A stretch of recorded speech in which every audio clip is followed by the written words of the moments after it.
손흥민 찾아오지 마. 토트넘 감독 홍명보 감독을 향해 소신 발언하자 축협이 꼬리 내린 이유? 손흥민, 홍명보, 토트넘. 온갖 구설수 속에 한국 축구대표팀 감독이 돼 논란의 중심에서 비판 세례를 받고 있는 홍명보 감독이 영국에서 손흥민을 만날 예정이어서 관심이 집중되고 있다. 연합뉴스는 외국인 코치들을 구하기 위해서 한국을 출발해 현재 스페인에 가 있는 홍명보 감독이 이번 주 중에 러던으로 이동해 손흥민을 만난다고 보도했다. 손흥민 소속팀 토트넘이 어제 17일 연습 경기를 가졌고 오는 20일 또 연습 경기가 예정돼 있어 오늘 18일 이나 내일 19일 중에 만날 것으로 보인다. 정해진 한국 축구 대표팀 감독 선임 절차를 거치지 않고 일방적인 이임생 기술총괄이사의 독단적 결정으로 논란의 감독이 된 홍명보 감독은 최근 출국했다. 두 명이 해외 코치들을 지원받는다는 약속을 대한축구협회 측으로부터 받았다는 홍명보 감독은 해외 코치들을 구하기 위해서 유럽으로 출장을 떠났다. 그런데 스페인에 머물고 있는 홍명보 감독이 정격 손흥민을 만나기로 해 또 다른 논란이 커지고 있다.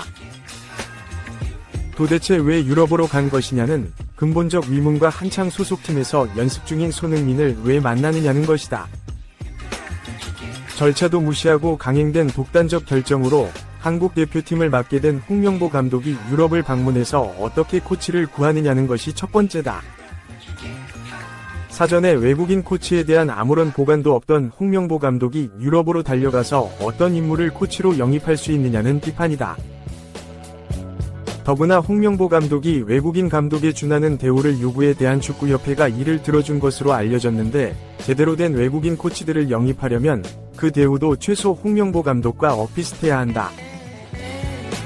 그러면 대한축구협회가 얼마나 주먹구구식으로 한국 국가대표 감독 기용을 한 것인지 알 수 있다는 지적이다. 게다가 홍명보 감독과 손흥민은 관계가 좋지 않은 것으로 알려졌다. 홍명보 감독이 12-13년 전 연령별 대표팀과 올림픽팀을 맡았을 때 당시 떠오르던 손흥민을 철저하게 외면했기 때문이다. 청소년 대표팀에도 2012 런던 올림픽팀에도 홍명보 감독은 손흥민을 발탁하지 않았고 기성용, 구자철, 박주영 등을 중심으로 팀을 꾸렸다. 손흥민은 홍명보 감독의 철저한 외면으로 2018 자카르타 팔렘방 아시안게임 금메달을 따내며 병역 무죄를 해결하기까지 아주 먼 길을 돌아가면서 고생해야 했다. 오랜 기간 병역 문제에 대한 심리적 압박감과 제한적 계약 등 실질적인 제약 속에서 유럽 축구 커리어에도 상당한 부담이 됐다.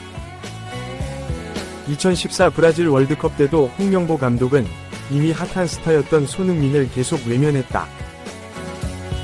홍명보 감독 특유의 위리축구로 전성기가 지나 기량이 많이 떨어진 박주영을 계속 기용했고 손흥민을 발탁하지 않다가 축구팬들 비난이 쏟아지자 뒤늦게 뽑기는 했지만 벤치에 앉혀놓고 주전으로 기용하지 않았다. 분데스리가에서 유럽이 주목하는 젊은 공격수였던 손흥민의 당시 기량이나 위상을 감안하면 도저히 납득하기 어려운 홍명보 감독의 선수 기용이었다.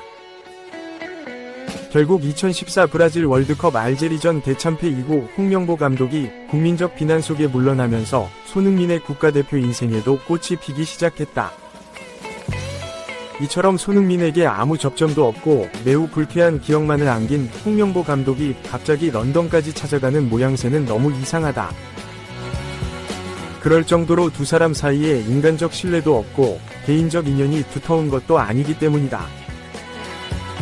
그래서 한국 정부 조사까지 받아야 하는 홍명보 감독이 현재 사면 초과에 몰린 상태에서 손흥민을 만나려는 것으로 보인다는 분석이다. 손흥민까지 부정적 입장을 나타낼 경우에 사실상 더 이상 버티기 어려운 상황이 될 홍명보 감독이 손흥민부터 만나서 자신에 대한 지지를 부탁하는 것으로 관측된다. 이에 대해 한국 축구 팬들은 인터넷 포탈 사이트, 주요 커뮤니티, SNS 등의 홍명보 감독을 맹렬히 비난하는 글들을 마구 쏟아내고 있다.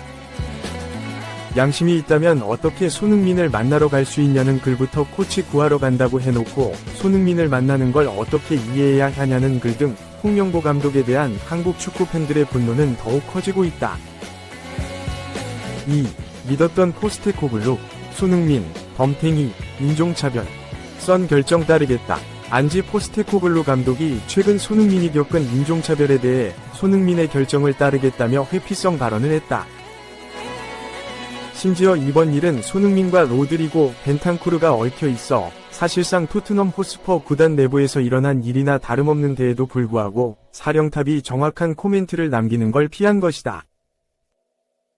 영국 매체 풋볼 런던에 따르면 토트넘의 사령탑 포스테코글루 감독은 하츠와의 프리시즌 친선 경기에서 5에서 1대승을 거둔 이후 진행한 기자회견에서 휴식기 도중 벤탄쿠르와 손흥민이 겪은 사건에 대한 질문을 받았다. 손흥민이 인종차별을 당한 사건이었다. 시작은 벤탄쿠르의 입에서 나온 농담성 발언이었다. 우루과이 출신 미드필더 벤탄쿠르는 지난달 15일 이하 한국 시간 자국 TV 프로그램 포르 라 카미세타에 출연했는데 프로그램 도중 진행자와 대화를 나누다 인종차별적인 발언을 꺼냈다. 당시 프로그램 진행자가 벤탄쿠르에게 한국 선수의 유니폼을 부탁하자 벤탄쿠르는 손흥민의 애칭인 소니 위 유니폼을 원하는 것인지 되물었고 진행자는 세계 챔피언의 유니폼을 줘도 괜찮다고 했다. 그러자 벤탄쿠르는 아니면 소니 사촌의 유니폼은 어떤가? 어차피 그 사람들은 모두 다 똑같이 생겼다 라며 웃었다. 아시아인들의 외모가 모두 비슷하게 생겼다는 명백한 인종차별적 뉘앙스가 담긴 멘트였다. 벤탄쿠르의 발언은 곧바로 논란이 됐고 이를 인지한 벤탄쿠르는 자신의 SNS에 사과문을 게재했다. 벤탄쿠르는 자신의 말이 나쁜 농담이었다면서 손흥민을 비롯한 다른 사람들에게 상처를 주려는 의도가 아니었다는 해명과 함께 사과했다. 그러나 벤탄쿠르의 사과에 진정성이 없다는 지적이 이어졌다. 벤탄쿠르는 SNS 중에서도 인스타그램, 그리고 인스타그램의 기능 중 스토리 기능을 사용해 사과문을 게재했다. 스토리 기능은 사용자가 지우지 않는 이상 사라지지 않는 게시글과 달리 24시간이 지나면 자연스럽게 사라진다. 기록에 보관되기는 하나 이를 확인할 수 있는 건 사용자 본인밖에 없다. 때문에 이 사간이 지나면 벤탄쿠르의 사과문이 사라진다는 이유로 일각에서는 벤탄쿠르의 진정성을 의심했다. 또한 벤탄쿠르는 자신의 사과문에 손흥민의 애칭인 소니를 일본 전자제품 브랜드 소니로 적어 추가 논란을 자초했다. 일부 우루과이 팬들은 벤탄쿠르의 발언에 나쁜 의도가 전혀 없었고 우루과이에서 이 정도는 농담에 불과하다면서 벤탄쿠르를 두둔했다. 그러나 이는 팬들의 분노를 키울 뿐이었다. 이후 손흥민이 SNS를 통해 벤탄쿠르와 대화를 나눴고 오해를 풀었다며 벤탄쿠르를 감쌌지만 여전히 팬들의 분노는 남아있었다. 정작 두 선수가 속한 구단인 토트넘이 침묵을 지키고 있었기 때문이다. 토트넘은 손흥민의 입장문이 올라온 이후에야 결국 입을 열었다. 포스테코글루 감독도 관련 질문을 피할 수 없었다. 기자회견 도중 포스테코글루 감독은 벤탄쿠르가 손흥민에 대한 언급과 남미축구연맹 코파 아메리카 2024 경기 후 장면에 대해 어려운 시간을 겪었는데 이를 두고 벤탄쿠르와 이야기를 나눴는지 혹은 나눌 예정인지 묻는 질문을 받았다. 포스테코글루 감독은 이에 코파 아메리카에 대해 당신이 무슨 이야기를 하는지 모르겠다 며 전체 과정에서 중요한 건 손이다. 손흥민이 하는 대로 따르고 있다. 그와 관련해서는 처리 중이고 뒤에 추가 조치가 있을 거라고 확신한다. 지금 중요한 건 대화가 아니라 이번 일로 영향을 받은 손흥민의 기분과 손흥민의 결정이다 라고 말했다. 결국 손흥민의 결정에 맡기겠다는 말이었다. 평소 손흥민을 잘 챙기는 것으로 유명한 포스테코글루 감독의 발언은 상당히 실망스럽게 받아들여질 수밖에 없었다. 토트넘 구단은 물론 포스테코글루 감독마저 인종차별을 당한 손흥민을 보호하거나 지키려는 생각은 없어 보였다. 옆 동네인 첼시의 대처와 상반되기에 더욱 아쉽게 느껴진다. 첼시는 최근 논란이 된 아르헨티나 국가대표 미드필더 엔소 페르난데스의 프랑스 축구대표팀의 이민자 출신 선수들 인종차별관에 대해 내부적으로 징계를 내리고 교육의 계기로 삼겠다고 밝혔다. 페르난데스는 15일 코파 아메리카 2024에서 우승을 차지한 뒤 개인 SNS 위 라이브 방송 기능을 이용하던 도중 팀버스에서 인종차별 및 트랜스젠더 혐오 내용이 포함된 노래를 불러 논란을 일으켰다. 페르난데스가 부른 노래는 프랑스 축구대표팀을 조롱하는 내용이었다. 해당 노래는 지난 2022 국제축구연맹 카타르 월드컵 당시 아르헨티나 팬들이 아르헨티나가 결승전에서 프랑스를 꺾고 우승을 차지하자 프랑스를 조롱하기 위해 만든 노래인 것으로 알려졌다. 노래의 가사는 그들은 프랑스에서 뛰지만 사실은 전부 앙골라에서 왔다. 그들은 정말 잘 뛴다. 그들은 음바페처럼 트랜스젠더를 먹는다. 그들의 엄마는 나이지리아에서 왔고 아빠는 카메룬에서 왔지만 서류상으로는 프랑스 국적이다. 라는 내용이다. 첼시는 문제의 심각성을 인지 곧바로 성명을 내 인종차별을 규탄하고 내부 징계 절차에 착수했다고 전했다. 손흥민의 국가대표팀 동료이기도 한 황희찬의 사례와 비교해도 아쉬운 건 마찬가지다. 황희찬은 최근 코모 1907 이탈리아와의 친선 경기 도중 상대 선수에게 제키찬, 성룡이라는 인종차별적인 말을 들은 것으로 알려졌다.